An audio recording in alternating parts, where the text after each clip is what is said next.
আজি যেহেতু বহুত গৰম সেইকাৰণে ভাবিলো এটা ঔটেঙা কাটিলো দুইজনে আমি কাটি মিলি ধুনীয়াকে আদা ৰহুন জলকীয়া পুৰা একলগ পিচ কৰি একলগ সানিছো কি ধুনীয়াকে এতিয়া খাই আছো কাঠিত বহি পুৰা টেষ্টি হৈছে কিন্তু জ্বলা বহুত দেই গাইছ আৰু টেঙা কি কবা বহুত টেঙা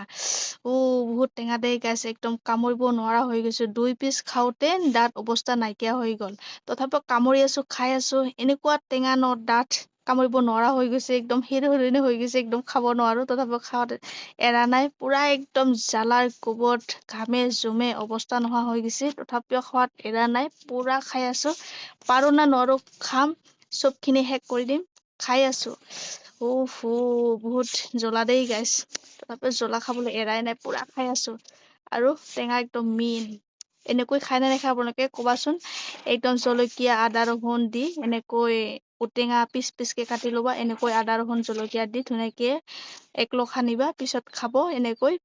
পিছত মজা ল'ব কি ধুনীয়া লাগে ন এনেকৈ খালে আমি এনেকৈ খাওঁ যিকোনো টেঙা আমি যেতিয়া খাওঁ ন আদা ৰহুন জলকীয়া আমি এনেকৈ দিওঁৱে কিন্তু খাই ভাল লাগে তো তই একদমে খালো এতিয়া খাব নোৱাৰো আৰু বা একদম অৱস্থা নাইকিয়া হৈ গল এতিয়া ঘামে জুমে একদম সেই অৱস্থা নোহোৱা হৈ গল আমাৰ পুৰা জ্বলা হৈছে ন সেইকাৰণে আমি এতিয়া খাব নোৱাৰা হৈ গলো এতিয়া আৰু কিমান খাবা এতিয়া